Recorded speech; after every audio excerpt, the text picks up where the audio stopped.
اللهم صل على محمد وعلى آل محمد۔ میرے سننے والے اور دیکھنے والوں کو میری طرف سے السلام علیکم ورحمۃ اللہ وبرکاتہ۔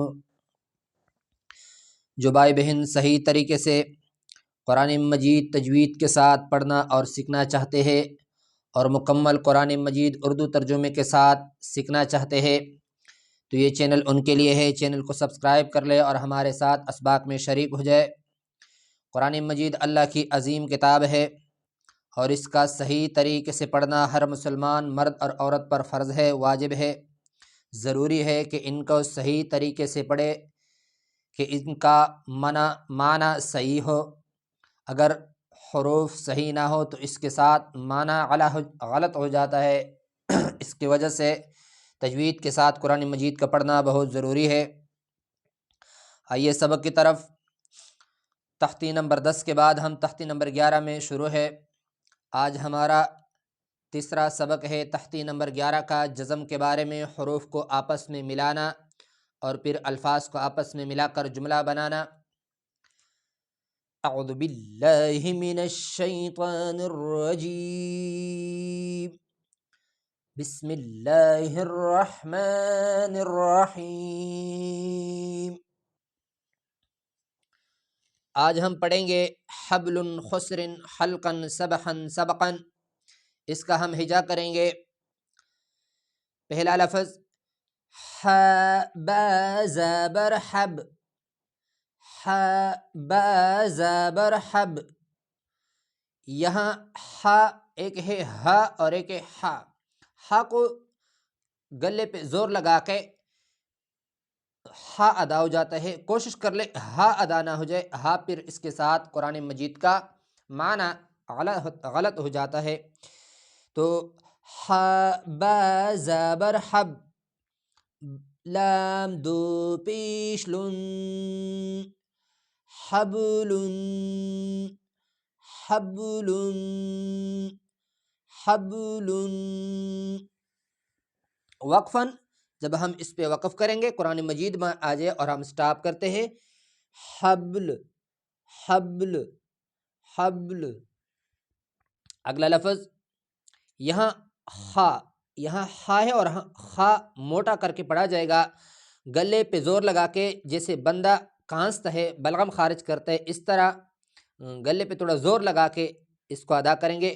خا سین پیش خس، خا پہ پیش، سین پہ جزم، دونوں کو آپس میں ملائیں گے۔ خا سین پیش خس، را دو زیرن خسرن خسرن خسرن۔ خا سین پیش خس، را دو زیرن خسرن۔ وقفاً جب ہم اس پہ سٹاپ کریں گے خسر خسر خسر، والعصر میں استعمال ہوا ہے، سورۃ العصر میں یہ لفظ استعمال ہوا ہے۔ اگلا لفظ خا لام زبر خل، خا لام زبر خل، قاف دو زبر قن۔ یہاں قاف موٹا کر کے پڑھا جائے گا، موٹا قاف اس کو کہتے ہیں، اس کو موٹا کر کے پڑھا جائے گا۔ ایک ہوتا ہے جیسے کأسن قدحن میں، یہ اس کو بریک قاف کہا جاتا ہے اور یہ موٹا کر کے پڑھا جائے گا۔ خا لام زبر خل، قاف دو زبر قن، خلقن خلقن۔ اس کے ساتھ جو الف لکھا ہوا ہے یہ عربی رسم الخط میں لکھا جاتا ہے لیکن پڑھا نہیں جاتا۔ وقف کی صورت میں خلقا خلقا۔ آخری حرف پہ جب دو زبر تنوین آ جائے دو زبر والا، تو اس کو ایک وقف کی صورت میں ایک الف کی مقدار کھینچا جائے گا، جیسے خلقاً، وقفاً خلقا۔ اگلا لفظ سین با زبر سب، سین با زبر سب، حادو زبر حن، سبحن سبحن سبحن سبحن۔ یہ جو اس کلر کا لکھا ہو جاتا ہے، یہ کلر جب اس پہ آ جائے تو یہ قلقلے کی علامت ہوتا ہے، اس پہ قلقلہ کریں گے۔ بعض حروف قلقلہ ہے، اس کو انشاءاللہ پھر مستقل پڑھیں گے۔ سبحن وقفن، سبحا سبحا۔ اگلا لفظ سین با زبر سب، سین پہ زبر، با پہ جزم، دونوں کو آپس میں ملائیں گے، اس کو تھوڑا جھٹکا دیں گے قلقلہ ادا کرتے وقت۔ اس کا اصول یہ ہے کہ تھوڑا جھٹکا دیں گے۔ سین با زبر سب، سین با زبر سب، سین با زبر سب، قاف دو زبر قن، سبقن سبقن سبقن۔ وقفن، جب ہم اس پہ سٹاپ کریں گے، وقف کریں گے، قرآن مجید میں آ جائے تو اس کو ایک الف کی مقدار کھینچا جائے گا۔ سبقا سبقا سبقا۔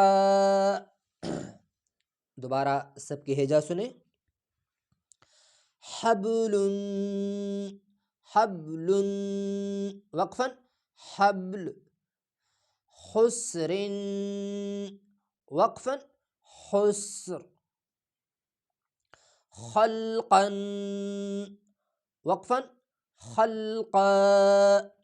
یہاں اور یہاں حبل اور خسر میں جب ہم وقف کرتے ہیں تو وقف کی صورت میں آخری جو حرف ہوتا ہے، لاسٹ والا جو حرف ہوتا ہے، وہ پھر ساکن ہو جاتا ہے، جیسے یہاں حبل اور یہاں خسرن، اس کو پھر را کو پھر ساکن کر دیا جائے گا وقف کی صورت میں، خسر۔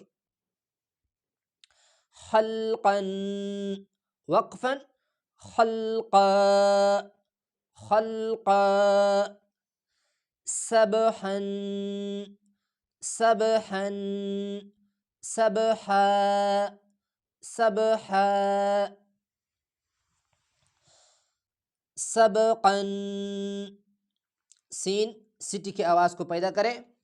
جو نئے سبسکرائبرز ہیں اور جو نئے ویورز ہیں وہ پچھلی ویڈیوز دیکھ لے، اس میں تختی نمبر 1 میں اور 2 میں اس میں ہم نے اچھی طرح سے سمجھایا ہے۔ سبقا سبقا وقفا، سبقا سبقا۔ یہ ہوا ہمارا آج کا سبق۔ اگلے ویڈیو میں انشاءاللہ تعالی اگلا لائن پڑھیں گے۔ السلام علیکم ورحمۃ اللہ وبرکاتہ۔